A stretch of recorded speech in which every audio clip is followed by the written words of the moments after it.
Queridos amigos, buenas noches, feliz viernes, bienvenidos una semana más a lo que no te han contado. Después de todos estos días de debate sobre el Tribunal Superior de Justicia de la Unión Europea, sobre el fiscal general del Estado, sobre el leguleyo, sobre rupturas parlamentarias, creo que merece la pena empezar el programa hablando de lo que te preocupa, porque nosotros no somos periodistas de cámara, de alfombra o de altos vuelos. Nosotros somos periodistas de los que pisan la calle, de los que pisan el supermercado, el metro y los mismos lugares que tú. Y ahí, lamentablemente, se ve una degradación ya no solamente de los servicios públicos, sino también de las condiciones de vida de todos los españoles, y creo que ahí está lo importante. Ahí se encuentra lo relevante. Ahí se halla, por ejemplo, el precio de la docena de huevos, que yo creo que es de lo que habla la gente en la calle. Sinceramente, siempre que voy en metro me fijo en lo que va leyendo la gente. eh, en lo que ve y en los reels, realmente yo no veo que la gente está pendiente del juicio de Álvaro García Ortiz, o de la última declaración de Miriam Nogueras, la portavoz de Junts. Ahí la gente está pendiente de lo importante, lo relevante. Ya no solamente de lo personal o del entretenimiento, sino de lo que pasa, de cuánto dinero necesitas para garantizar cada mes lo básico, de cuánto te cuesta el alquiler, de ¿cuántos años te quedan por pagar de hipoteca? ¿De cuánto te va a costar el mero hecho de que atiendan a tu padre o a tu madre que esté cuando se pongan enfermos o cuando sean dependientes?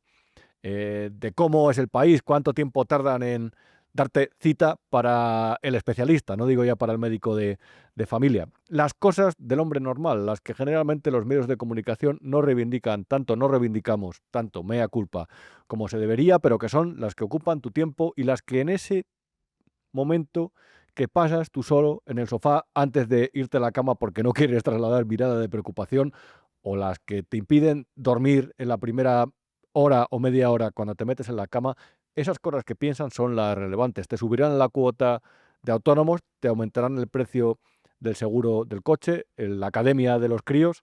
Eso es lo relevante. Lo demás son decisiones políticas y es verdad que nos tenemos que preocupar de que el Estado no se debilite, porque si no, nos dejamos llevar por la arbitrariedad. Y una vez que la arbitrariedad se impone, el camino hacia la barbarie es una vía recta. Se empieza por incumplir los contratos y se termina por no respetar ni siquiera la vida o el derecho a la existencia del resto. Por eso aquí siempre reclamamos máximo respeto a la propiedad privada, máximo respeto al ciudadano y por lo menos a unas normas básicas de convivencia, que cada cual pueda opinar lo que considere oportuno y que realmente al final ideologías y cuestiones absurdas no intervengan en lo que importa, que es la vida del ciudadano y el bienestar. Yo sé que esto suena un poco jesuítico, un poco a lo mejor aleccionador, pero creo que es lo relevante y es la reflexión que deberíamos hacer todos los periodistas. Lo importante está a pie de calle y lo demás es de interés secundario. Y dicho esto, esta semana ha sido relevante porque, reitero, dentro de ese empeño de algunos por garantizar que las sólidas estructuras sobre las que se sostiene el Estado se debiliten, hay un proceso que ha sido realmente innecesario.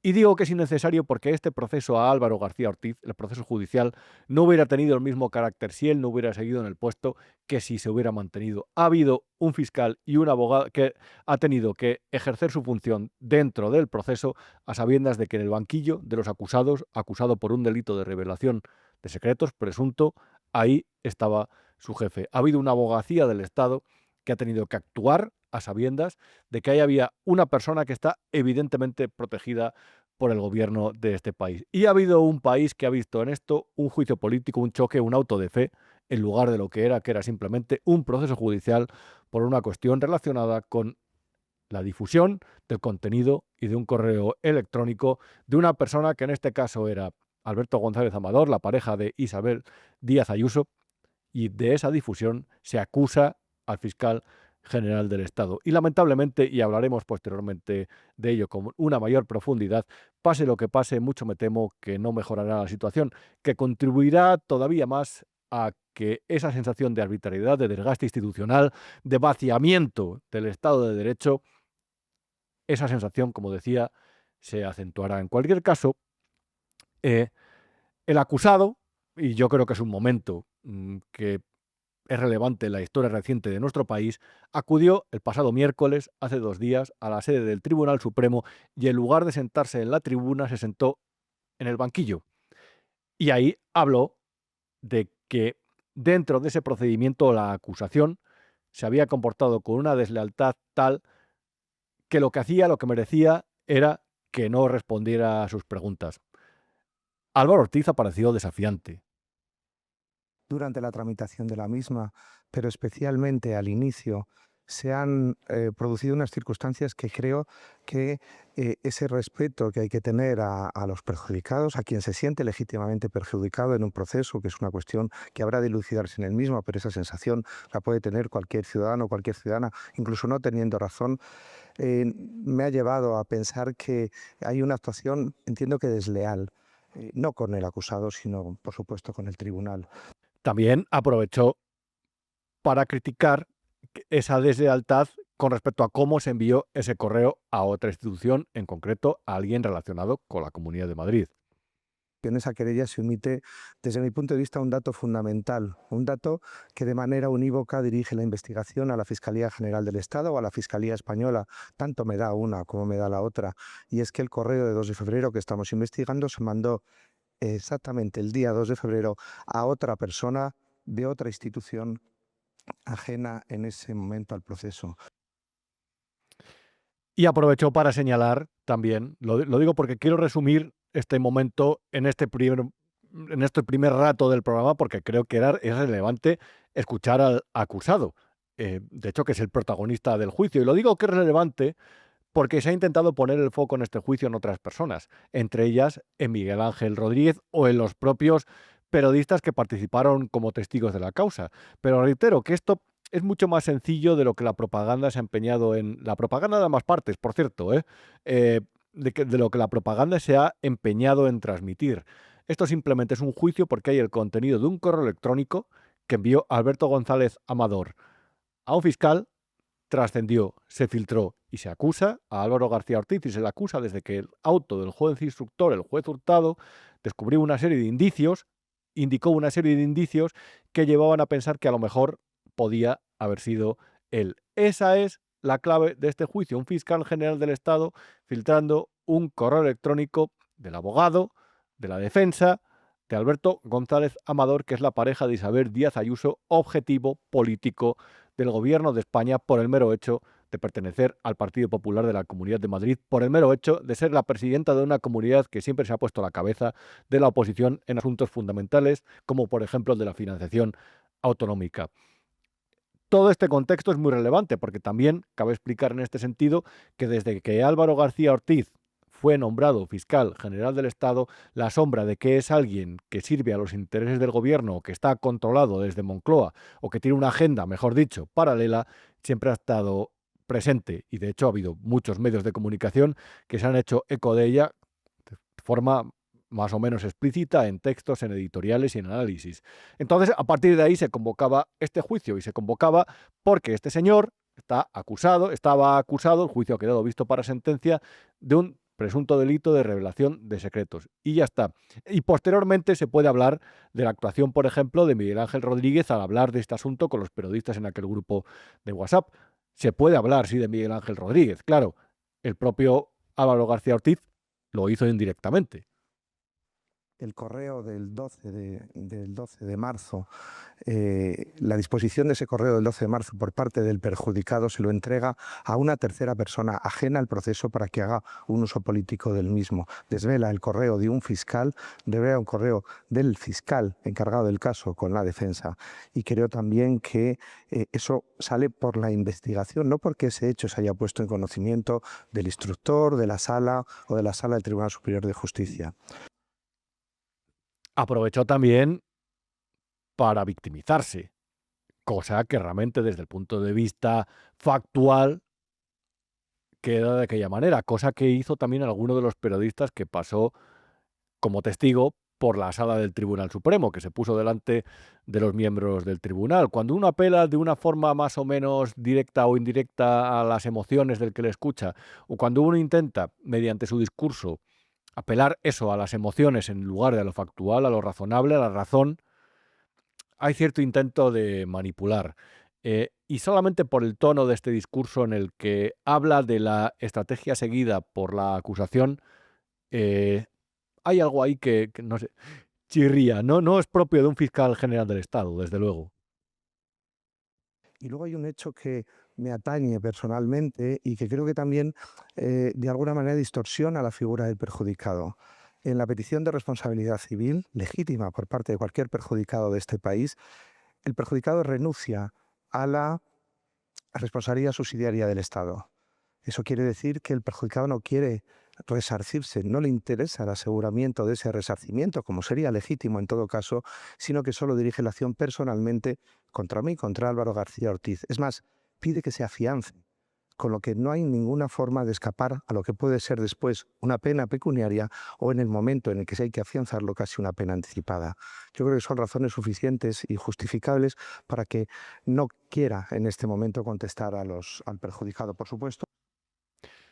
Esta fue la introducción que realizó una vez que se sentó en el banquillo de los acusados. Algo realmente que, como has podido comprobar, y perdona porque comprendo que ha resultado un poco aburrido y quizás pesado, pero creo que era necesario escucharle y escuchar sus argumentos, porque a lo mejor, en lugar de comparecer en el juicio para someterse a las preguntas del juez, en este caso, de la abogacía del Estado, a lo mejor hubiera bastado con que hubiera respondido simplemente las preguntas de una forma más o menos objetiva y más o menos, reitero, racional. Eso que hizo es política. Y eso precisamente es lo que ha puesto en solfa su objetividad desde que inició su recorrido, desde que fue nombrado fiscal general del Estado. Él, como ves en esta imagen, negó que hubiera hecho la filtración, se defendió y está en todo su derecho. De hecho, tiene que prevalecer siempre la presunción de inocencia en este y en otros casos.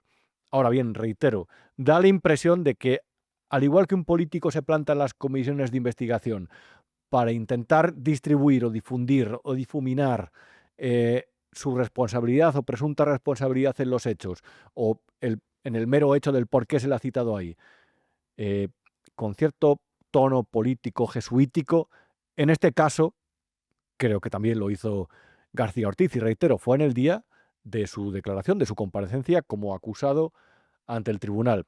Nada nos sorprende ya en este periodo sanchista, en el que todo puede pasar y en el que parece que la democracia cada vez se tambalea hasta el punto de moverse entre unos cimientos asentados en arenas movedizas que la pueden terminar de desequilibrar.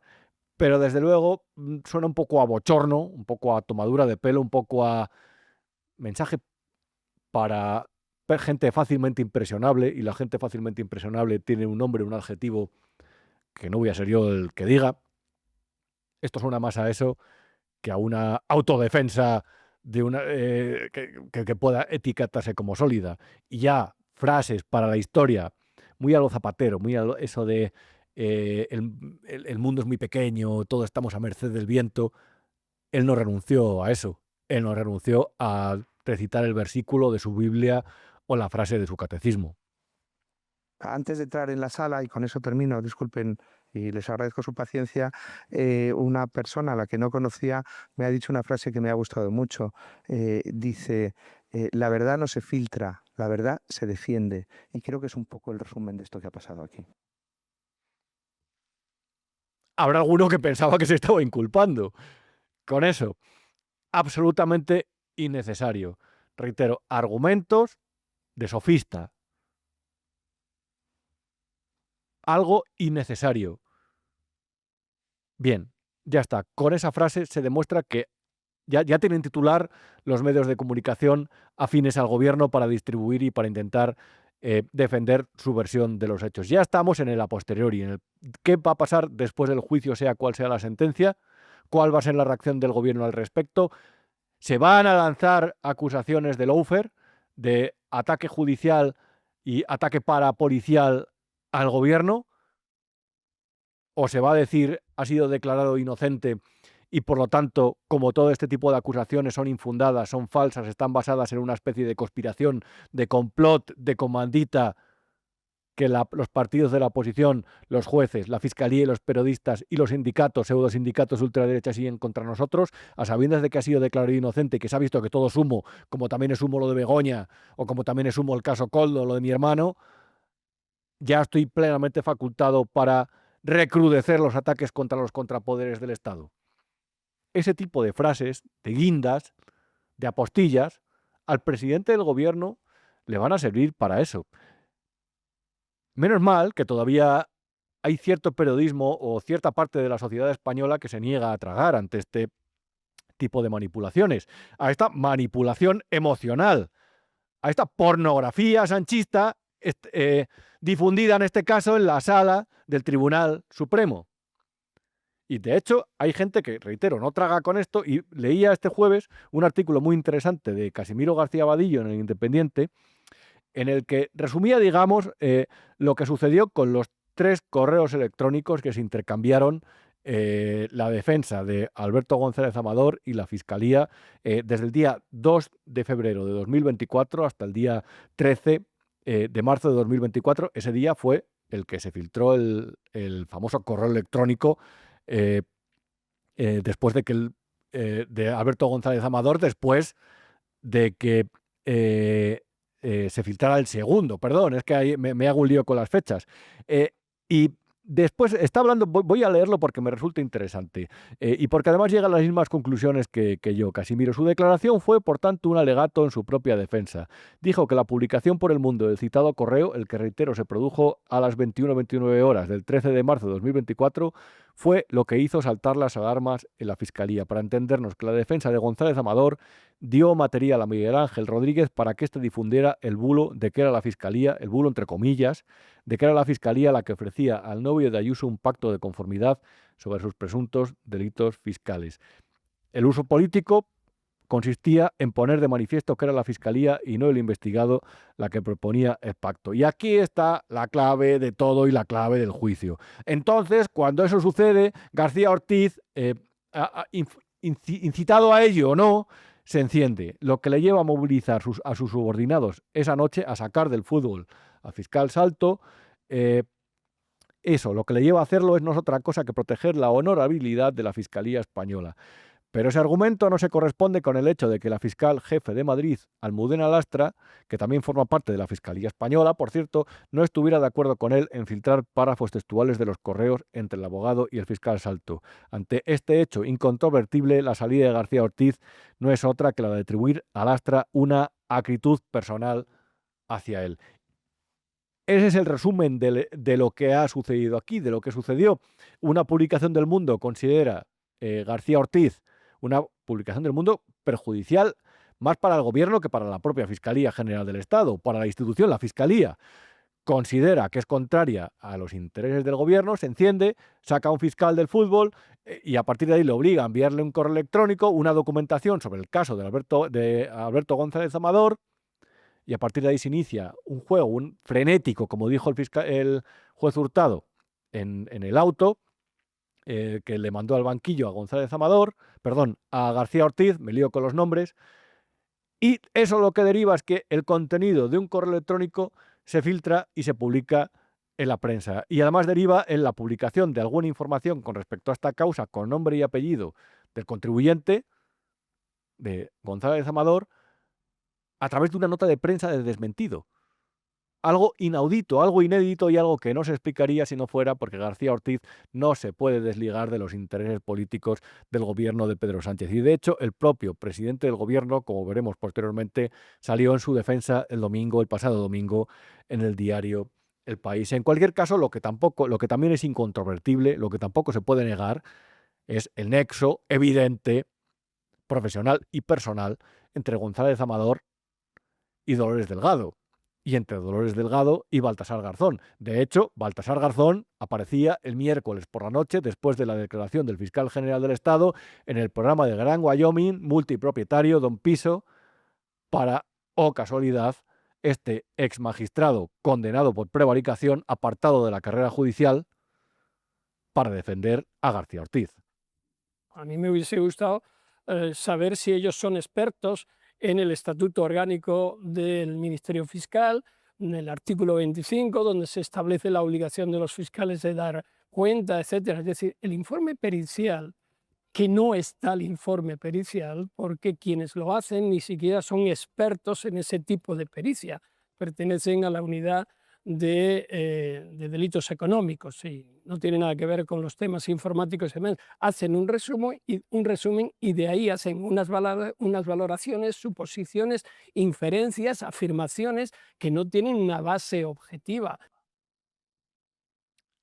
Baltasar Garzón condenado a inhabilitado durante 11 años para el ejercicio de su cargo de juez después de haber sido condenado por prevaricación al ordenar unas escuchas entre los acusados de Gürtel y sus abogados durante las visitas a la cárcel. Escuchas ilegales. Baltasar Garzón ya no solamente ahí defiende la inocencia de García Ortiz, que está en todo su derecho, sino que contribuye en la estrategia del gobierno de desacreditar a la UCO, es decir, a la Unidad Central Operativa de la Guardia Civil, que está encabezando ante una especie de parálisis incomprensible, o más bien comprensible, de la policía, de la UDEP, y está encabezando la UCO, como decía, las investigaciones por los casos de corrupción que afectan al gobierno de Pedro Sánchez.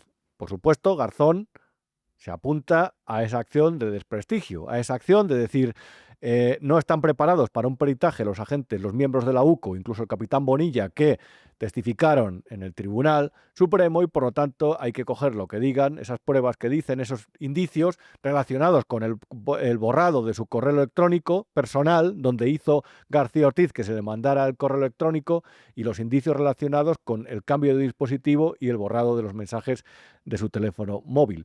Frente a eso, frente a esas evidencias, frente a esas pruebas, mejor dicho, e indicios, Baltasar Garzón desacredita a la UCO y defiende al fiscal general del Estado. Está a su derecho, pero ojo, creo que merece la pena explicar quién es el juez Garzón, el ex juez Garzón, y creo también que merece la pena que medios de comunicación lleven, como Radio Televisión Española o como La Sexta, Globomedia, la productora del programa de Gran Wyoming, la de Mediapro. Creo que merece la pena que expliquen el por qué llevan siempre a Baltasar Garzón a hablar de estos casos. Baltasar Garzón, miembro privilegiado del Grupo de Puebla, por cierto. El que pidió aquello de procesar a Pinochet y a Videla casualmente termina en el Grupo de Puebla. El grupo de lobby mayor de América Latina, casualmente alineado con los intereses de el socialismo del siglo XXI, lo de los gobiernos populistas de izquierda de toda América Latina, los que han hecho bandera del indigenismo y un día critican la leyenda negra, copian todo el tema, toda la teoría de la leyenda negra y otro día intentan influir en España para que aquí se siga el mismo proceso de vaciamiento institucional y anulación de la democracia en favor de una tiranía bajo un supuesto Estado de Derecho. Esta gente, al igual que Oriol Junqueras, al igual que José Luis Rodríguez Zapatero, al igual que Pisarello, representa a España en el Grupo de Puebla. Y eso es un peligro. Y esta gente son, en realidad, peligrosos, porque en realidad lo que están haciendo es disipar o difuminar los intereses de España dentro de un grupo multinacional que en realidad se alinea con los BRICS, es decir, con el bloque contrario al que interesa a la Unión Europea y a los países que todavía forman parte de la Alianza Atlántica. Y a este experto, a este juez inhabilitado por prevaricación, condenado por ello, a este le llaman para que pontifique sobre lo que es la buena justicia, la mala justicia, la buena y la mala aplicación del derecho. Eso es la propaganda, eso es lo que confunde a los espectadores. Y menos mal, que yo creo que todo esto no mueve ningún voto. Esto deteriora el país, pero no creo que mejore o empeore el resultado del juicio, la percepción sobre el gobierno de Pedro Sánchez y sus corruptelas de ningún votante. Al igual que lo contrario, no creo que si este señor llega a ser condenado, vaya a hacer que haya votantes del sanchismo que se bajen del caballo. Lamentablemente, en un país tan polarizado, eso no va a suceder. Ahora bien, creo que hay que atacar la causa principal, la causa última de todo eso. ¿Por qué está el país tan polarizado? ¿Por qué los españoles han dejado de reconocer? ¿Por qué la convivencia se ha visto tan afectada? La clave está a pie de calle y en la propaganda.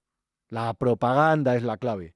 Y esa propaganda te cuesta a ti, querido contribuyente, muchos millones de euros. Y en ese aparato de propaganda contribuyen, favorecen opiniones como la de Baltasar Garzón, al que llaman por algo,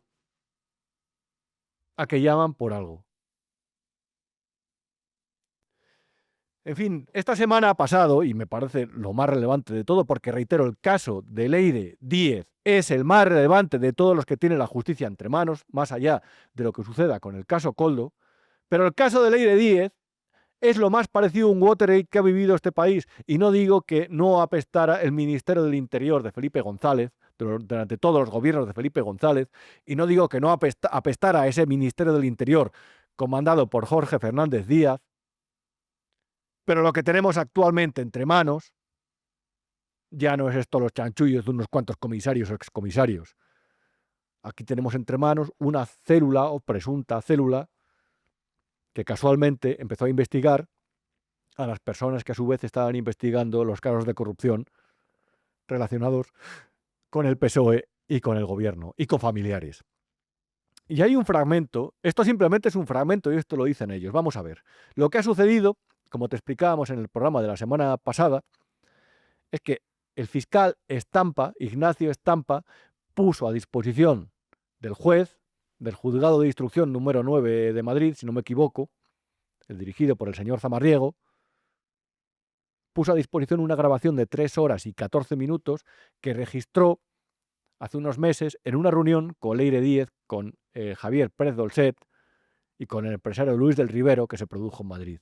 Él lo grabó todo y esto lo ha puesto a disposición del juez porque considera a Ignacio Estampa que aquí había cosas extrañas en los mensajes que le lanzaban, en los objetivos que perseguían o en mensajes como los que lanzaba la propia Leire Díez. Y durante esa conversación a la que hemos accedido en B1, ya no solamente las 3 horas de conversación, sino la propia transcripción, aparece el nombre de Baltasar Garzón. Y al hilo de como lo he escuchado antes hablar en el programa, lo habéis escuchado en el programa de Wyoming, quería enseñarte esto que nos ha puesto Iván Valencia, que está una semana más a los mandos descifrando el jeroglífico del guión. Aquí hay un momento en el que están hablando y Leire Díez dice Baltasar tenía un negocio con V, que es Villarejo, de puñetera madre. A ver, Baltasar tenía un negocio de puñetera madre y una vez detenido Villarejo seguía teniendo un negocio. De hecho, fue el abogado, si no me equivoco, de Carlos. Baltasar, esa es la referencia. Baltasar, querido Balta, querido Emilio. En fin, el caso es que lo que le llamó la atención a Estampa de esta reunión, en primer lugar, es que Leire Díez estuviera tan puesta con respecto a los motivos que generaban frustración, las inquietudes, lo que estaba investigando cada fiscal, cada juez. Incluso aparecen nombres de periodistas, en el caso, que habían sido registrados o que formaban parte de las grabaciones, de las horas de grabaciones de Villarejo. Llamaba la atención, en cualquier caso, que Leire Díez conociera tan al dedillo una persona que se nos ha vendido como investigadora de la causa de hidrocarburos y del caso Kitchen, que es el de Villarejo y compañía. Entonces, de verdad, a lo que le llamó la atención a Estampa es que durante la conversación le ofreciera volver a la Fiscalía Anticorrupción y le dijera, como ves en esta imagen, que el propio gobierno le iba a imponer a Álvaro García Ortiz que le volviera a destinar a ese su anterior puesto. Porque claro, aquí ¿de qué estábamos hablando? ¿De una persona que decía que actuaba en nombre del PSOE? ¿De una enviada? ¿De una emisaria? ¿Para qué? ¿Y quién era ella? Estampa es evidente que acudió a esa reunión atraído por el interés en quién era esta gente, qué quería. Y desde luego, por lo que se deduce, se sorprendió. Porque parecía que tenían algún poder sobre el PSOE y algún poder de investigación extraoficial. Cloaca, célula paramilitar, guerra sucia.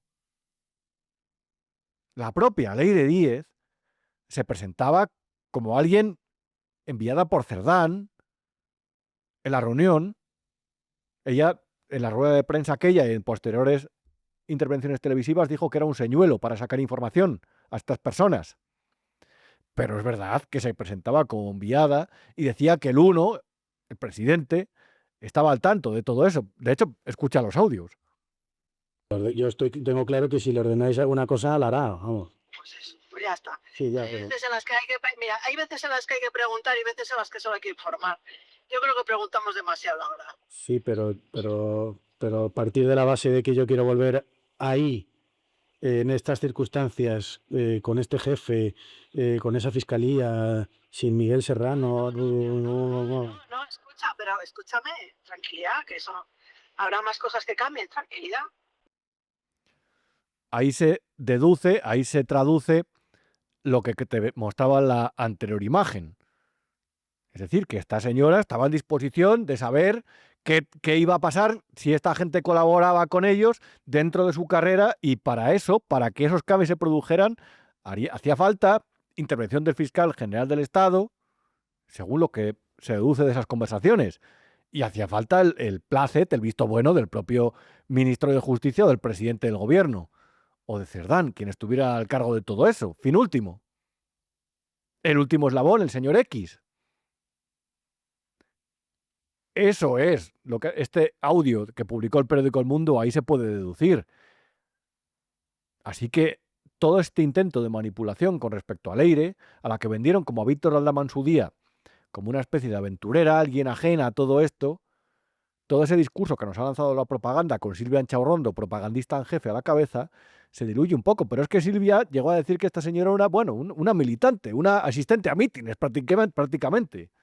Para que ustedes tengan toda la información sobre la mesa. Leire Díez, militante, sin cargo. Su relación con Ferraz es esa, militante, dice el Partido Socialista. Hay una foto que la vincula con la sede del Partido Socialista. Militante sin cargo, pero contratada por la consultora de Gaspar Zarrías, puesta al día de todas las aspiraciones de personas fundamentales dentro de la Fiscalía Anticorrupción y de la carrera judicial, con información sensible, muy sensible, que afectaba a medios de comunicación, periodistas, opositores. Y bueno, el material de las saunas decía que no lo encontraron. Lo dicen también en el audio. El material que grabó Villarejo de las saunas. Todo eso estaba en disposición de Leire Díez, que es de suponer que alguna persona, que nos podemos imaginar quién es y también es periodista, o a lo mejor empresaria o empresario, puso a su disposición, pero oye, que a lo mejor quieren utilizar, y pongo a lo mejor por ser precavido, pero poca duda hay, todo eso como munición contra personas que estaban investigando directamente las causas de corrupción que afectaban al presidente del gobierno, a ministros, exministros y familiares. Que a la jueza Viedma también le hicieron un intento que es la que lleva el caso del hermano de Pedro Sánchez, le hicieron un intento de descrédito, de desprestigio, que fue asqueroso y repugnante. Que esto ha sucedido en España. Que esta señora no era una simple afiliada, que se presentaba así. Esto es estrictamente confidencial, es una reunión que se queda aquí, pero vamos que yo soy la persona que ha puesto el PSOE a ver qué había a todo esto, porque todo el mundo está inquieto. Todo el mundo está muy inquieto. ¿A qué te refieres con todo el mundo lo quiere? ¿Por qué? O sea, tú. Mira, todo En derecho de Santos. Sí, La organización del partido. sí. En fin, vamos a llamar a Gemma Huesca, periodista de investigación y de tribunales del periódico La Razón, porque comentábamos por WhatsApp que ha escuchado minuto a minuto, segundo a segundo, esas 3 horas y cuarto de conversación filtrada, puesta a disposición del juzgado de instrucción por el fiscal Ignacio Estampa, relacionada con lo que grabó hace unos meses en la reunión con Leire Díez y compañía y sus compinches. Porque creo que nos puede dar algunas claves de qué es eso a lo que nos enfrentamos aquí, de por qué Pedro Sánchez ha emprendido presuntamente siempre o el PSOE o estas personas cercanas al PSOE han emprendido esta especie de guerra sucia, y sobre todo de lo peligroso que es para el Estado de Derecho e indirectamente para la estabilidad del país, e incluso para todos esos ciudadanos que a lo mejor esperan cosas de las instituciones que luego no se cumplen o que posteriormente se traducen en algo que desde luego apesta y no algo bueno. En Vigo Media tenemos un club de socios y la verdad quería aprovechar este momento para pedirte colaboración en la medida de lo posible. Un pequeño gesto para ti es algo muy grande para esta casa, en la que con independencia, con rigor y sobre todo con nuestro estilo característico, sin dependencias de ningún tipo, de ninguna administración pública ni de ninguna de las empresas del IBEX, te contamos la actualidad, te contamos lo que pasa en España con rigor, como te decía, y además de forma libre. Así que, en la medida de lo posible, como te decía, colabora y únete al club de socios de Big One Media. Gema Huesca, periodista de La Razón, amiga del programa y amiga personal, ¿qué tal? ¿Cómo estás? Hola Rubén, un placer como siempre, ya sabes. Bueno, resulta que Leire 10 no era solamente una afiliada, cada vez queda más claro, ¿no? Pues sí, precisamente para eso se ha abierto este procedimiento penal, para saber exactamente, bueno, primero si es delito o no todas las actuaciones que ella llevó a cabo, pero bueno, en otro orden de cosas para esclarecer si ella actuaba a motu propio o respondía a una orden o a algún ente superior que le indicaba con quién tenía que reunirse. Y en ese sentido es importante no solo lo que ella dice, porque al final es su palabra contra nada, sino las personas que mediaron para que sus interlocutores se sentaran con ella. Es que no era una situación solo de contactar ella a las personas, sino que muchos de los que se sentaron con ella, por ejemplo, el fiscal Estampa o, por ejemplo, el comandante de la Guardia Civil, Rubén Villalba, lo hicieron porque terceras personas de su absoluta confianza les dijeron que era por Ferraz. Entonces, por ese motivo se sentaron con ella. Y eso es lo curioso. Ellos ya, tanto Leire 10 como Javier Pérez Dolcet, ya saben el contenido del audio de 3 horas que grabó el fiscal Estampa durante aquella reunión, ¿verdad?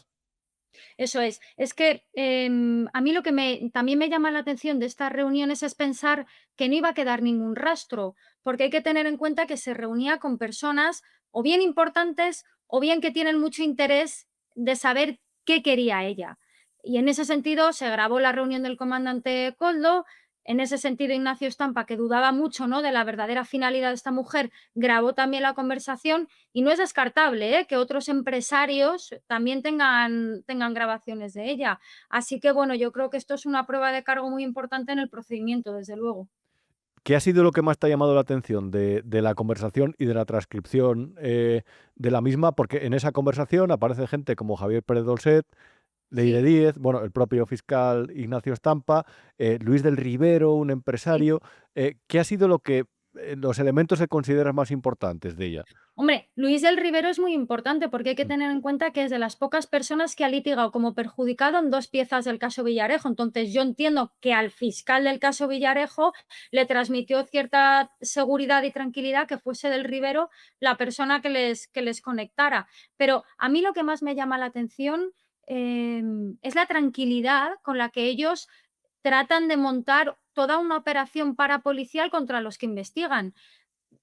Si vas a hacer eso, yo creo que tienes que ir un poco más con las espaldas cubiertas. Y luego, insisto, las veces que ella reitera que va en nombre del uno, que va en nombre de Ferraz, que el PSOE le ha puesto ahí, no es ni una ni dos las grabaciones, es que ya lo conocimos de primera mano con la grabación del empresario de hidrocarburos que desveló el Confidencial.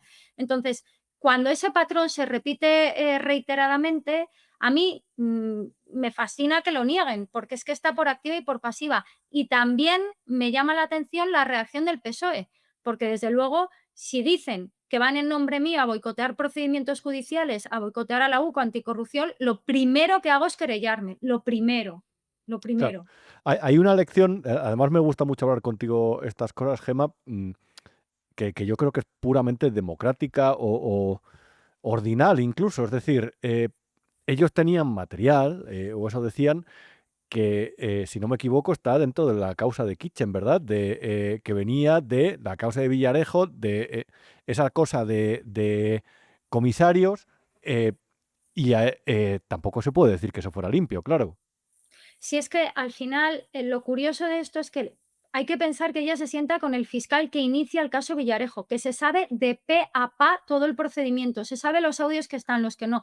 Entonces, para el que haya escuchado el audio, este fiscal les va tanteando, les va preguntando y él mismo se está dando cuenta y hasta se enfada de que las personas que se han sentado con él presuntamente para resarcirle por todo lo mal que lo ha pasado, no saben lo que le ha pasado, no saben los procedimientos que tiene abierto. Entonces, claro, él ahí se da cuenta. Y volviendo al tema de los audios, lo de los audios es un poco una engañifa, porque esos audios que Pere Dolcet presenta en el procedimiento para que se investiguen ya formaban algunas partes del procedimiento y otros entre otras cosas, el tema de las saunas, la Audiencia Nacional ya se pronuncia y lo hace después de que lo haga la policía, la fiscalía. Es decir, todo ese mare magnum de audios se cogen y se dicen, bien, esto forma parte del procedimiento y lo derivamos a las piezas correspondientes, pero esto no tiene nada que ver y se queda fuera. Esa pantomima de volver a entregarlo a la fiscalía años después, para mí es un poco una estrategia ya manida, porque esos audios ya se han investigado por la policía, por la fiscalía, por la audiencia y ya han dicho lo que queda fuera y lo que no, lo que es delito y lo que no. Entonces, y luego hacer ver el PSOE que los recibe y los entrega a la fiscalía cuando el PSOE está personado en el procedimiento Villarejo y sabe lo que hay y lo que no hay, bueno, yo creo que es intentar de una forma y de otra que esos audios se investiguen por activa o por pasiva. Algunos se han investigado, los de Cospedal y Paco Martínez, otros no. Claro.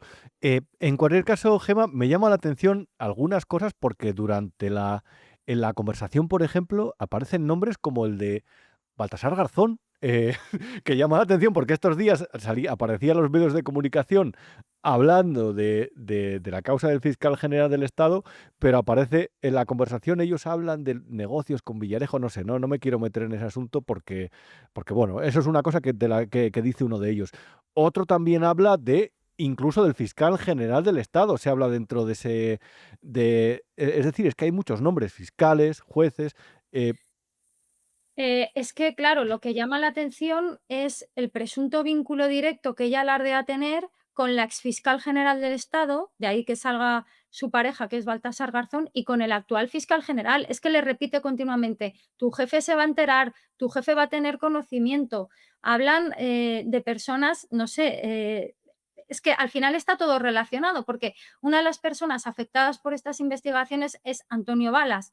Antonio Balas, que es un alto cargo de la U, como teniente coronel, precisamente ha declarado esta semana en el juicio del fiscal general. Entonces, yo creo que son materias, a mí este procedimiento siempre me ha parecido mucho más grave de lo que es. A lo mejor no desde un punto de vista penal, vamos a ver qué recorrido tiene, pero desde un punto de vista social, sobre todo lo que le han hecho a la juez de Badajoz, que ahí hubo una campaña, pero además con papeles contantes y sonantes de personarse un juez que quería completamente apartarla in extremis ya del procedimiento y que ese juez luego ha tenido conversaciones con estos presuntos emisarios en los que les daba traslado de información perjudicial, a mí me parece gravísimo, pero gravísimo, de verdad, ¿eh? Es que es como comentabas, es casi una cosa parapolicial, una guerra sucia, un Watergate, porque además conviene señalar que esta actividad de investigación eh, se inició cuando había saltado el caso Koldo y la investigación sobre Begoña Gómez. Es Claro. decir, hay como varios nexos que si sigues las pistas, si sigues la línea de puntos, te dan una estructura lógica de lo que ha podido pasar. Eso es. Vamos a ver, yo veo muy legítimo que haya imputados en el caso de hidrocarburos o que haya personas que consideren que están siendo víctimas de una cacería, porque aquí nadie es Dios. Todo se puede denunciar, pero con pruebas y argumentos, no por detrás. Si tú consideras que eres víctima de esa situación, de alguna manera o de otra, tienes unas maneras oficiales de denunciarlo, pero ir de esta forma contra estructuras tan importantes en un momento en el que se pone en jaque al entorno del presidente del gobierno es cuanto menos sospechoso, porque es que al final es impedir investigar en nombre de uno de los poderes del Estado. Además que Leire Díez no es una extraña, es que era militante del PSOE, había sido concejal, había ocupado un puesto en empresa pública, eh, eh, es Sí, decir, entraba y era salía de Ferraz. alguien de confianza, claro. Claro, sí. Eh, ¿Tú crees que veremos a Santos Cerdán, por ejemplo, dando explicaciones sobre esto? Pues no lo sé, pero es que al margen de que el procedimiento penal lo fuerce o no, yo misma, si fuese Santos Cerdán o fuese el presidente del gobierno, no me conformaría con una mera inspección dentro del partido político, una apertura de un expediente. No, yo iría a limpiar mi nombre si hay una persona que reiteradamente, y no es cierto, en mi nombre asegura que se está haciendo una operación y que hay que intentar frenar y atajar, que hay que hacer una limpieza. Es que lo peor de esto es normalizarlo. O sea, lo peor es ya que vamos normalizando frases como el presidente ha dicho que hay que limpiar, caiga quien caiga. Caiga quien caiga el Estado, caiga quien caiga la UCO, caiga quien caiga el fiscal jefe anticorrupción que no tiene una tacha y que ha liderado investigaciones contra el Partido Popular y contra Bankia y contra Rato. Es que esto es grave. Sí, y mira, esa es como la última pregunta que quería hacerte al respecto, Gemma. Es decir, que esto en realidad no es una cosa de un partido. Esto yo creo que va un poco de garantizar que haya ya no solamente la separación de poderes o que nada se sale del límite de la legalidad, sino garantizar que la arbitrariedad no tome el mando, es decir, que se cumplan las leyes y que nadie pueda tomarse la justicia por su mano, que es un poco lo que ha pasado aquí, ¿no? Totalmente.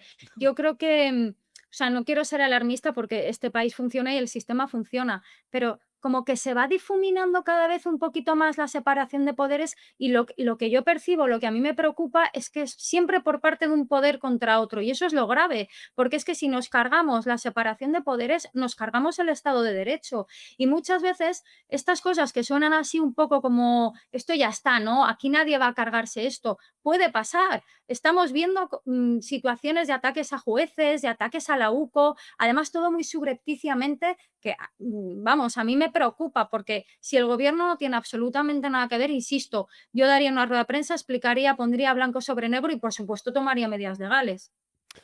Pues es lo que hay, Gemma. Gemma Huesca, te leemos en La Razón todos los días. Además, siempre estamos atentos a lo que publicas porque, de hecho, es como la avanzadilla de lo que va a pasar o una cosa que ha pasado de la que no nos hemos enterado. Muchas gracias por estar una semana más con nosotros por aquí. Gracias, Rubén, un abrazo enorme. Un abrazo. Y luego yo creo que merece la pena hacer una reflexión sobre lo que podemos llamar el Estado de la Nación, ya que no se convocan esos debates del Estado de la Nación porque el Grupo Parlamentario Socialista se niega una y otra vez.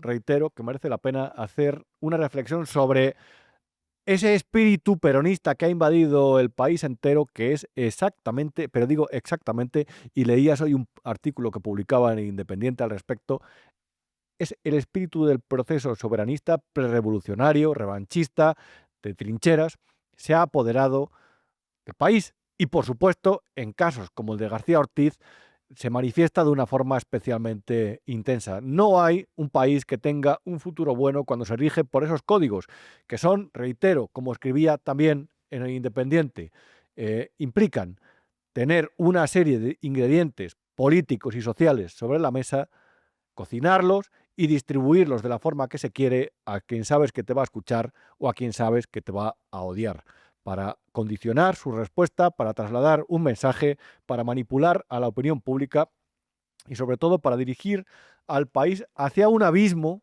que es el que realmente se vive en comunidades autónomas como Cataluña, en el que se nos vende que hay un clima de mayor tranquilidad porque en realidad hay todavía, eso se puede torcer, pero hay una especie de mayoría social, independentista, PSC, que en realidad lo que hace es acallar, aplastar las posturas que estén en contra de ese orden, que va por hacer poco a poco concesiones a los independentistas para que cada vez se acerquen más y más a su objetivo, que es la independencia, a costa de laminar los derechos de esa mayoría ciudadana que no apoya eso.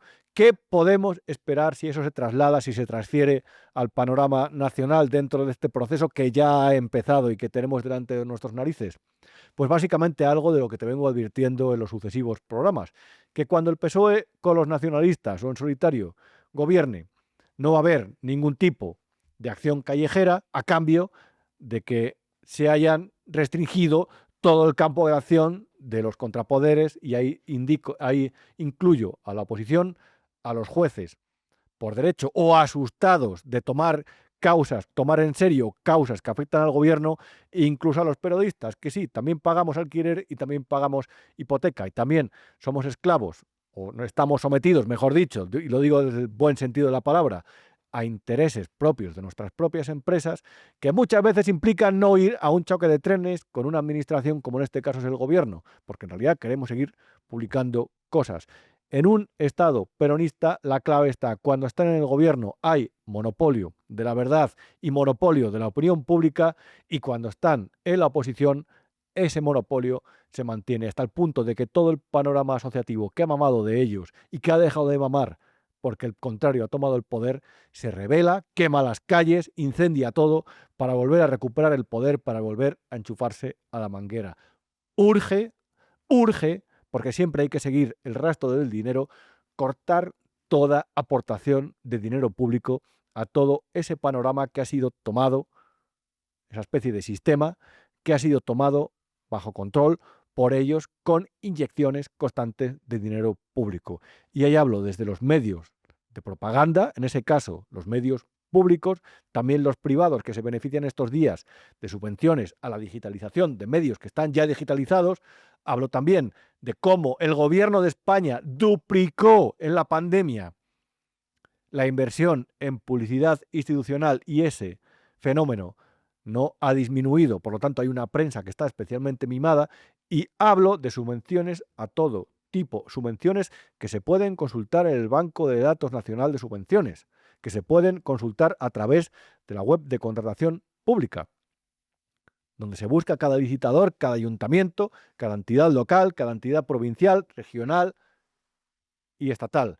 Urge corregir todo eso, porque mientras esos gobiernos, de todo color, por cierto, amamantan esas asociaciones lo que hacen, y eso lo hace la izquierda de una forma casi mayoritaria en este país, y sin el casi, esas asociaciones defienden al gobierno de turno. Esas asociaciones las controla la izquierda en su gran mayoría y han hecho de esto una especie de Estado peronista, han hecho de esto una especie de Cataluña del proceso soberanista. Aquí todo el mundo le debe algo al que gobierna, en algunos casos la vida, la subsistencia, el huir de la bancarrota, del concurso de acreedores, y por lo tanto no interesa que gobierne el otro. Hay veces que para tomar el control de la democracia, para monopolizarla, no hace falta un golpe de Estado. Fácilmente, con ese tipo de estrategias, los contrapoderes se diluyen y uno se hace con el mando de todo esto. Hay cosas que vemos como normales, pero en absoluto lo son, como por ejemplo que en medio de un proceso judicial a un fiscal general del Estado, en mitad de un contexto en el que a esta institución se le acusa como nunca de estar politizada, el presidente del gobierno aparezca en el periódico El País, estas imágenes son del País, y declare su inocencia. El gobierno de España, por supuesto que cree en la inocencia del fiscal general del Estado, y tras lo escuchado y visto esta semana, más aún. Sí, pero si le condenan, ¿seguirá manteniendo esa opinión de que es inocente? Respeto su pregunta, pero le digo que desde luego creo que la verdad se acabará imponiendo. Reitero, al igual que nos daremos cuenta de la verdadera situación de crisis de la democracia española cuando no gobierne el PSOE, cuando veamos la respuesta a la que salta de todo este tipo, este panorama asociativo, de este panorama clientelar que ha creado el PSOE, ahí lo veremos. Imagina, por ejemplo, que la derecha de repente reduce ese ingreso mínimo vital. Ahí tiene a 2 millones de personas en la calle, por el mero hecho de tomar una decisión que a lo mejor es la mejor para las vidas de algunos de los que están allí. No digo para los contribuyentes, porque a lo mejor imagina que hay un gobierno que apuesta por bajar impuestos a cambio de reducir el tamaño del Estado y que esta gente deja de estar amorrada a la manguera que distribuye el dinero público. Eso ya no lo va a poder hacer ese gobierno. Y si lo hace, se va a enfrentar a una respuesta como por ejemplo la de Javier Milei en Argentina. Las calles ardiendo. Esas cosas van a suceder, las vamos a ver ante nuestros ojos. La verdadera gravedad del deterioro institucional se ve cuando el que ha provocado el deterioro está en la oposición. Y eso, desgraciadamente, y no es por ser alarmista, lo veremos, como se vio en las calles de Cataluña, cuando se les negó, que en realidad fue una sentencia del Tribunal Constitucional, la vía libre hacia una autonomía que no diera cuentas al Estado español, a España, mejor dicho. Ahí se incendiaron las calles, ahí se inició el proceso soberanista. ¿Qué va a pasar? ¿Qué va a pasar si el fiscal general del Estado es declarado culpable? ¿A incendiar las calles? Lawfare, Urquinaona. ¿Y si es declarado inocente? ¿Qué va a pasar? ¿Se anula el efecto social? ¿Lo van a intentar? ¿Qué ha generado las causas de corrupción relacionadas con el presidente y su familia y personas de la máxima confianza en su partido? ¿Va a aumentar la intensidad de los ataques a unos contrapoderes que están muy tocados, cada vez con una mayor autocensura y cada vez con más miedo? Eso es lo que va a pasar en España. Y este tipo, Pedro Sánchez, Es el que posteriormente va por foros internacionales y habla de lawfare, máquina del fango y bulos, como aquí. La democracia no puede aspirar a ganar esta batalla con una mano atada a la espalda. Y porque se enfrenta a gente sin escrúpulos, activistas de la mentira, los bulos, del odio, dispuestos a partir en dos sociedades para imponer su agenda reaccionaria. ¿Quién es el que no tiene escrúpulos aquí? ¿A quién servía Leire Díez, según ella? ¿Quién es el que difunde bulos? ¿Quién es el que dijo que no iba a aceptar la petición de una ley de amnistía? ¿Quién es el que dijo que no gobernaría tranquilo si lo hiciera con Podemos? ¿Quién es el que dijo que nunca pactaría con Bildu? ¿Quién es el que filtra al plural una conversación incompleta de un capitán de la UCO para hacer ver que va a poner una bomba lapa debajo del coche del presidente del gobierno cuando decía todo lo contrario? ¿Por qué estaba tan interesada Pilar Sánchez Acera en que Juan Lobato exhibiera en la Asamblea de Madrid el correo de Alberto González Amador? ¿Quién es el que tiene aquí la máquina del fango? ¿Quién es el que nos toma por completos imbéciles? ¿Quién es? Vamos a llamar a Miguel Triviño, compañero, otra vez me he vuelto a enfadar. Mil disculpas, de verdad. Vamos a llamar a Miguel Triviño, compañero de Independiente, que ha estado todos estos días en el Tribunal Supremo y nos va a contar algunos detalles de lo que ha sido y sobre todo de lo que viene, porque seguro que puede ser mucho más preciso que yo. Perfecto. Tenemos con nosotros a Miguel Triviño, compañero, amigo del Independiente, que se ha pasado toda la semana metido en el Tribunal Supremo. Miguel, ¿qué tal? ¿Qué tal, Rubén? Muy buenas. 2 semanas. ¿Conservas la moral después de asistir a esas sesiones históricas? Reconozco que la de hoy se me ha hecho un poco dura, pero cuando han La de ayer dicho jueves, mejor dicho, ¿no? ayer jueves, Sí. exacto. Cuando han dicho visto para sentencia, hubo un subidón de adrenalina, sí. Bueno, lo primero que ha hecho García Ortiz es denunciar una especie de juicio paralelo. Sí, bueno, la verdad que ha mantenido las tesis que han venido defendiendo ya durante la fase de instrucción. Y efectivamente, el abogado del Estado que ha defendido al fiscal general ha arremetido primero contra la investigación de la Unidad Central Operativa de la Guardia Civil, en concreto contra la entrada y el registro que llevaron a cabo en el despacho del fiscal general.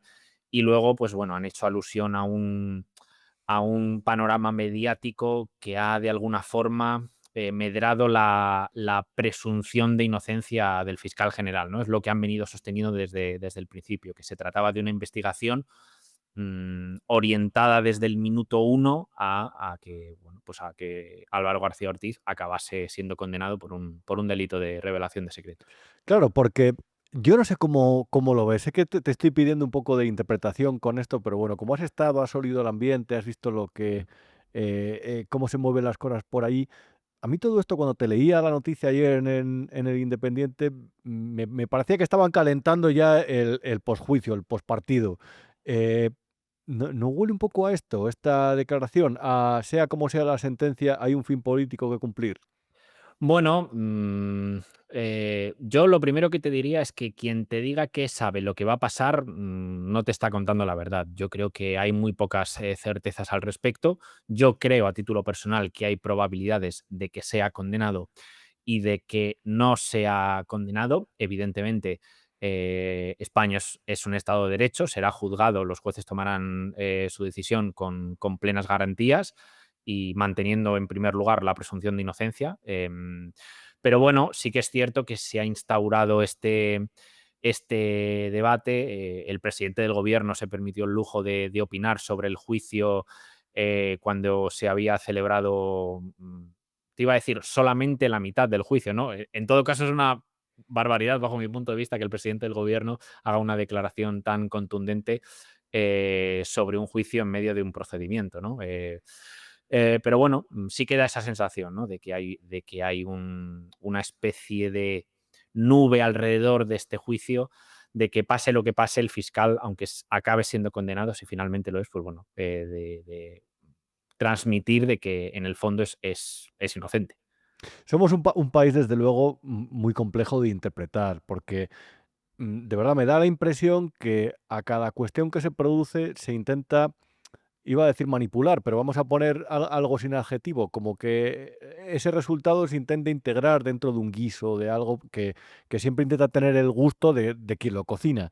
Entonces, claro, estas decisiones, pase lo que pase, como sucedió en Cataluña, por ejemplo, no me refiero en el resto de España, me refiero en Cataluña después del juicio del proceso soberanista, de la sentencia y de los disturbios de la plaza de Urquinaona, eh, da la impresión de que como se interpretan las cosas depende al final de quién lo escuche o quién lo transmita, y eso es un problema. Lo que pasa es que hemos visto estos días personas como el ex magistrado Baltasar Garzón, como muy segura de sí misma a la hora de interpretar lo que había sucedido, lo que había precedido al juicio. Y el fiscal general del Estado se alineó con esa tesis, ¿no? Básicamente como que había una persecución contra su persona, que la acusación había incluso desistido a reclamar cualquier responsabilidad subsidiaria del Estado por lo que había sucedido, sino que había ido directamente a él, como si quisiera meterle en la cárcel directamente. Bueno, cabe destacar que al principio del procedimiento el fiscal no fue la única persona investigada. Lo fue también Diego Villafañe y sobre todo la fiscal jefe provincial de Madrid, Pilar Rodríguez, que estuvo a puntito de sentarse en el banquillo de las defensas, porque no se ha sentado en el banquillo de los acusados junto a su jefe, y no lo hizo porque la sala de apelación a última hora le levantó la imputación porque entendieron que todo lo que hizo Pilar Rodríguez lo hizo siguiendo la jerarquía del Ministerio Público, ¿no? En este caso dirigido por García Ortiz. Pero yo, Rubén, lo que creo, reflexionando sobre el tema, es que, fíjate, yo creo que ya da un poco igual si acaba condenado o no, porque yo creo que el daño ya está hecho.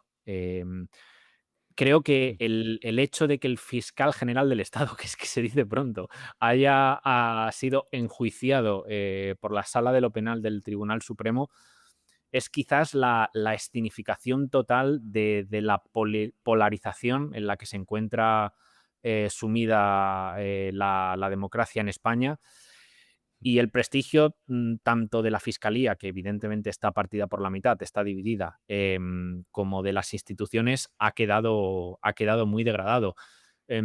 Yo creo también, Rubén, que si hay una cosa que no es, bajo mi punto de vista, opinable, más allá de la repercusión penal que pueda acabar recayendo sobre la actuación de García Ortiz, es que en aquella noche del 13 de marzo, la famosa noche donde el diario El Mundo publica que la Fiscalía ha ofrecido un pacto al abogado del novio de Isabel Díaz Ayuso, a partir de ahí el primer fiscal de España, su prioridad pasó a ser desmentir una información que ellos en ese momento consideraban que era incorrecta. Yo no diría incorrecta, sino incompleta, porque es cierto que El Mundo esa noticia la publica cuando estaba en posesión de uno de los correos, no de todos los correos. Claro, porque fíjate lo que ha pasado, Miguel. Ha habido tantas cosas durante este tiempo y tanta intoxicación que ya no digo que se pasen por alto detalles. Es que yo creo que hay alguno que a lo mejor se piensa que este proceso iba contra Miguel Ángel Rodríguez, contra la UCO, y no, esto es una cuestión muy concreta sobre el fiscal general del Estado. Hubo un primer correo que era el día 2 de febrero, ¿verdad? Es decir, todo esto empezó, el pistoletazo de salida fue el 2 de febrero.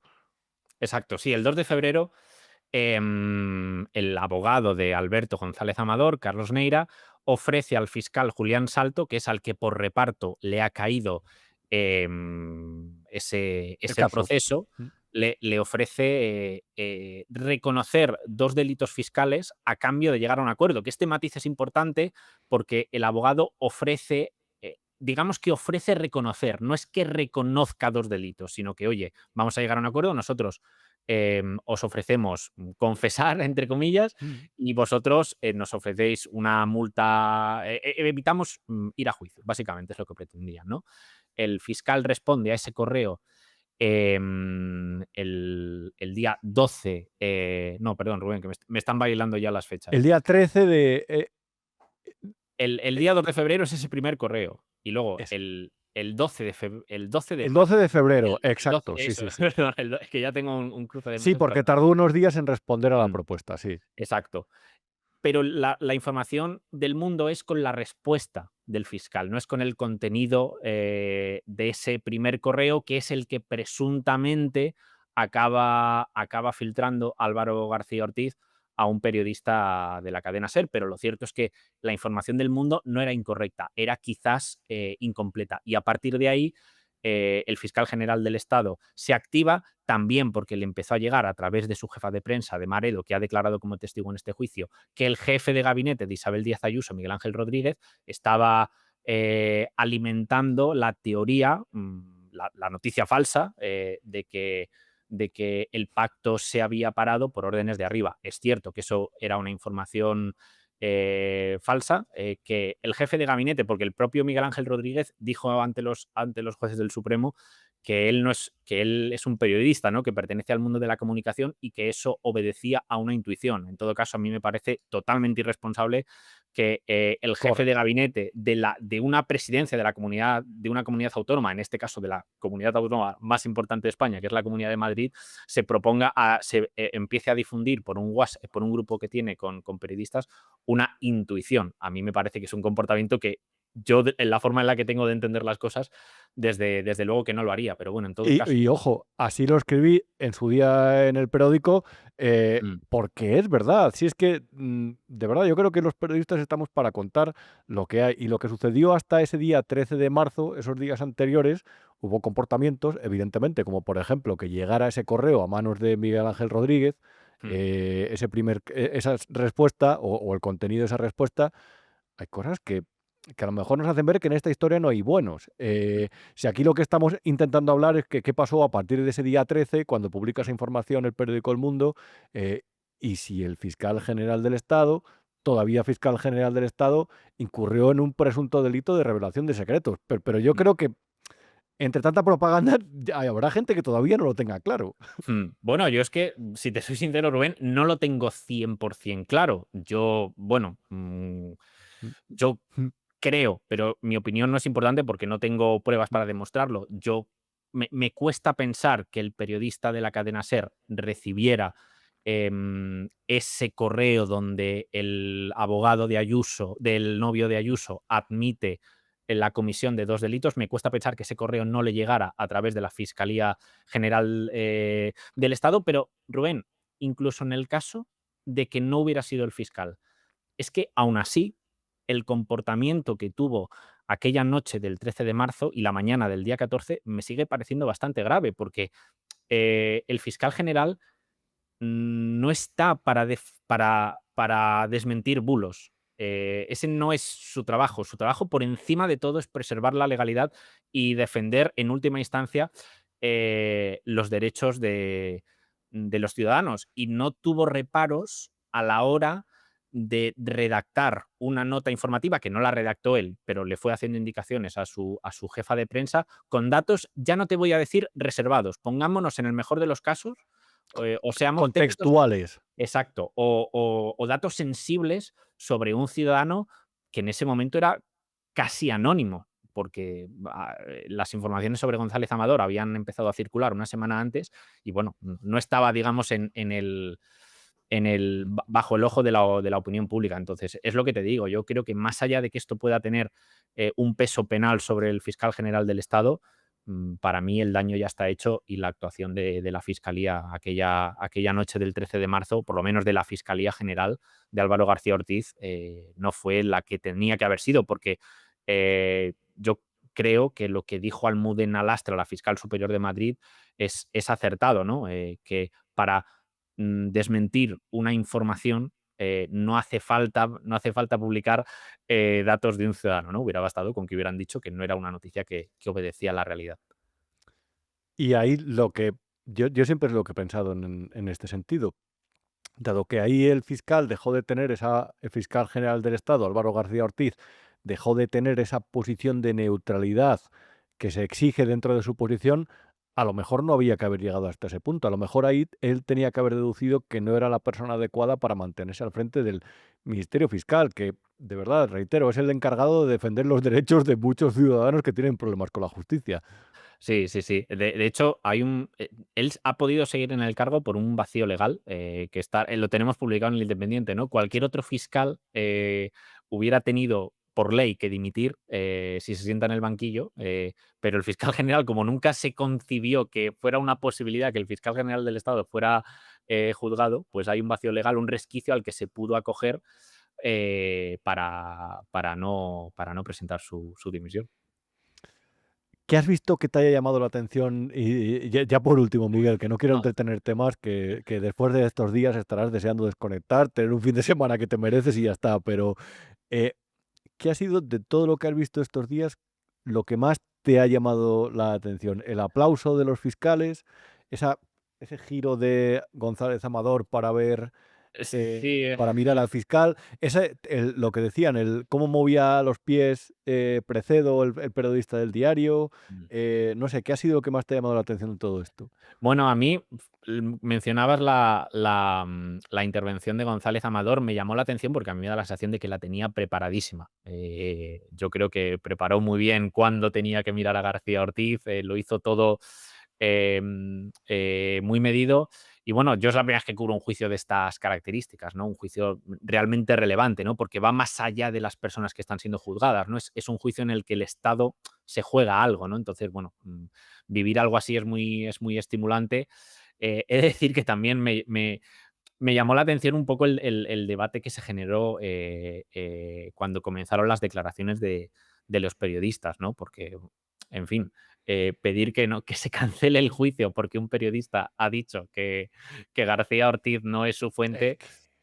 Hombre, a ver, es que aquí se han juntado muchas cosas, porque los periodistas, y por supuesto, vamos, no puedes desvelar una fuente y siempre te tienes que acoger en una situación así al secreto profesional y a tu derecho a no revelar las fuentes, pero que es un poco paradójico porque quizás somos las únicas personas que nos podemos permitir mentir ante un juez sin que eso tenga repercusiones para nosotros porque estamos protegidos por la ley. No digo que hayan mentido los periodistas que han declarado en nuestro juicio, pero digo que es una posibilidad, ¿no? Porque... Sí, pero es que es muy curioso porque no solamente fueron los periodistas del diario de la cadena SER o de La Sexta los que dijeron que querían que se respetara su derecho profesional, que también lo hizo un amigo de este programa que le hemos invitado alguna vez, Esteban Urrestieta, y ya está, y se acabó. Miren, perdone, pero me acojo a mi derecho al secreto profesional y no puedo contestarle. Y ya está. Claro. Seguimos, siguiente pregunta. A ver, ¿qué pasa? Más. Las fuentes, como bien sabe Rubén, son absolutamente sagradas. Y a mí no me parece, sinceramente te lo digo, Rubén, más allá del debate político y de lo que subyace a todo esto, yo creo que si te llega una información de esta relevancia, tienes la obligación de publicarla. Si la has conseguido a través de la Fiscalía General, pues mejor que mejor, pero en todo caso es una información de dominio público, es una información que ya estaba circulando. Y la obligación de los periodistas es intentar sacar la verdad a la luz, ¿no? Si un fiscal, presuntamente, si un fiscal general está dispuesto a otorgártela en un escenario en el que él quizás comete un delito, pues bueno, eso es problema del fiscal general. Si a mí esa información me hubiera llegado, pues también la hubiera publicado, pero que sí que es cierto que también, Rubén, a la hora de escribir ciertas cosas sobre compañeros era como un poco raro, ¿no? Decir, jo, es que tampoco... No sé hasta qué punto es justo que hayan tenido que ir desfilando por delante de los 7 jueces del Supremo tantos periodistas, pero bueno, ha sido una causa muy curiosa. Muy curiosa y muy especial, sí. Miguel Triviño, te leemos en El Independiente, fantásticamente explicado. Muchas gracias por estar aquí con nosotros este viernes. Un abrazo y nos vemos uno de estos días. Nos tenemos enfrente la redacción, así que nos vemos por allí. Bueno, un abrazo, Rubén, que el juicio nos ha mantenido alejados. Nos vemos pronto. Adiós. Fantástico, Miguel, de verdad. Periodista joven, segunda aparición que hacen en este programa. Compañero, gran compañero. Siempre muy preciso y de verdad espero que os haya servido esta intervención para aclarar algunas dudas sobre este proceso que ha marcado la semana y sin duda este 2025 en lo que respecta a la cuestión judicial. Vamos ahora con vuestra sección, que es El pueblo es sabio. Y como en este programa hemos hablado largo y tendido de esta cuestión, simplemente os he preguntado por algo porque quería terminarlo como remate con vuestra opinión al respecto. ¿Utilizará Pedro Sánchez la sentencia relacionada con el fiscal general del Estado, sea favorable o sea desestimatoria, para hacer causa política, para incrementar su ataque a los contrapoderes? Eso habéis dicho. Independientemente del resultado que haya en el juicio, si el fiscal general sale absuelto, dirá que ha sido una trama de la ultraderecha, del lawfare, de las cloacas. Si el fiscal sale condenado, dirá que todo es debido a la ultraderecha, a las cloacas del Estado, al Poder Judicial, y que con más razón habrá que reformar. Irene Gálvez decía que este juicio es muy importante. Los españoles, nuestra sociedad, tenemos que espabilar de una vez. Que no les valga más el sectarismo, el divide y enfrenta. Porque decía, y que no tenía ninguna duda, dice que el resultado de este juicio lo van a volver a utilizar para lanzar su discurso guerra civilista contra esa derecha que en este caso se le atribuye una especie de conspiración, de complot contra el gobierno. Luis decía, por supuesto que utilizará la sentencia, ya sea condenatoria o absolutoria. Sánchez está en una loca huida hacia adelante y sabe que tiene a su servicio a numerosos altavoces mediáticos y un porcentaje nada desdeñable de los ciudadanos que se tragan sus cuentos sin rechistar. José Martínez decía, Pedro Sánchez utiliza todo de forma política, la sentencia del fiscal general no va a ser menos. Si es absuelto, pedirá que todo el mundo se arrastre ante él y si sale condenado empezará una campaña brutal como pocas ha habido e intentará alguna maniobra para saltar el poder judicial. Javier Barrio decía, la utilizará sin duda alguna. Esa de hecho es la idea desde el principio. Sánchez se encuentra en un proceso de huida hacia adelante que es sospechoso hasta para él. Mi teoría, decía Javier, es que tenemos un presidente del gobierno que actúa bajo chantaje de Marruecos y Venezuela. Está tan entrampado que no puede permitirse perder el poder y que todo salga a la luz, y sea cual sea la sentencia, la utilizará políticamente y redoblará su apuesta. Ricardo Hernández decía, Pedro Sánchez se trabaja mucho más las cosas importantes para su permanencia en el poder y esta del fiscal no ha sido menos. Una vez que ha ganado el relato o ha intentado ganarlo, cualquier cosa puede suceder. Javier BD decía, va a salir absuelto seguro, ya lo dijo este presidente. Yo no lo dudo y sería una sorpresa que sucediera lo opuesto. ¿Que va a sacar partido? Pues por supuesto lo va a intentar. La gente de izquierda en realidad no pierde nunca, no reconoce nunca la derrota. Ellos siempre tienen razón. El día que no sea así, el socialismo habrá terminado porque la mentira es lo único que les vale para subsistir. Jorge decía, no concibo ni en mis más febriles sueños al borde de la locura que Sánchez no politice o instrumentalice lo que sea para beneficio político propio. Paloma Gómez decía, hola Rubén, por supuesto, sea como sea, intentará utilizar la sentencia a su favor. Ayer mismo dijo, hoy mismo, que no es cierto que las mayorías absolutas traigan estabilidad. Puede manipular con cualquier cosa. Dijo esto y no se le ha derretido ni un poco el maquillaje mientras lo decía. Está bien eso del maquillaje, Paloma. Juan Antonio decía, dará igual lo que diga la sentencia, Pedro Sánchez mentirá para sacar partido. Tenemos que atarnos los machos. En caso de condena sacará la caballería al completo, pero yo prefiero la batalla a tener que pedir perdón al fiscal. Raquel S.A. decía, buenos días Rubén, hay algo que me preocupa especialmente. Esa frase de que la verdad se defiende implica admitir que el delito está justificado. Yo creo sinceramente que así lo piensan. Por otro lado, y respecto a si será condenado o no, a mí con su declaración y las pruebas presentadas por la UCO me han terminado de convencer de que este señor es culpable. Si será condenado o no, creo que sí, pero ya tienen el indulto preparado y entonces tendremos que pedir perdón. Vienen tiempos complicados. En fin, tengo que decir que esta semana hemos tenido muchos mensajes en el grupo, muchas respuestas a esta pregunta. Me gustaría algún mensaje de audio más, si os viene bien, si os parece que eso no vulnera vuestra confidencialidad. Pero en realidad muchas gracias a todos por las respuestas, que creo que han sido buenas, han sido acertadas, han hay diferentes puntos de vista, pero en realidad creo que coincidís un poco con el pensamiento que ha transmitido este programa y con lo que creo que cualquiera que conserve la cabeza sobre los hombros y cierta actividad cerebral ve venir de lejos. Y es que pase lo que pase, cuando esa sentencia del Tribunal Supremo esté en los medios, esté a disposición de los ciudadanos para que le lean, se va a iniciar una campaña que yo creo que va a hacer palidecer incluso a la que se produjo en Cataluña con la sentencia del proceso soberanista. Unos de los principales señalados, no tengo ninguna duda, serán los periodistas, a los que se acusará de haber contribuido dentro de un complot que en este caso surgió dentro de la Comunidad de Madrid, según dirán, para desestabilizar la figura de la Fiscalía General del Estado porque se está comportando de forma justa y no como la que querría la derecha. Estoy seguro que por ahí van a ir los tiros y según lo que le convenga apretar o no, mandará a los chicos de Podemos a hacerlo o lo hará él mismo. Hay una derecha, una izquierda, mejor dicho, radical, que está llamando a reventar a la derecha de este país, que está con un discurso de 1936, es propio de esa época, que está negando las cualidades democráticas a las personas que no son de izquierda, es decir, a las personas de derecha, que nos está llevando por un camino resbaladizo y a lo mejor imparable hacia un terreno que no es el democrático, que es el que pisan personas de países que se han dejado llevar, que se han dejado arrastrar hacia el lugar donde quiere sumir a los países el Grupo de Puebla.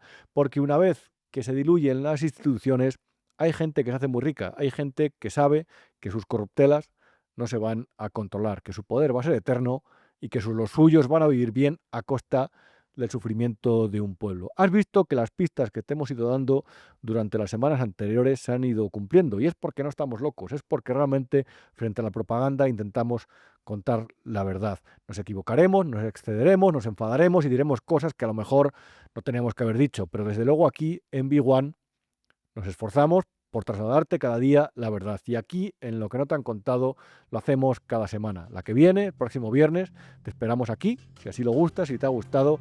Y mientras tanto, te quedas con todos los contenidos de Big One y, ojo, de Big One Plus. Gracias y buenas noches.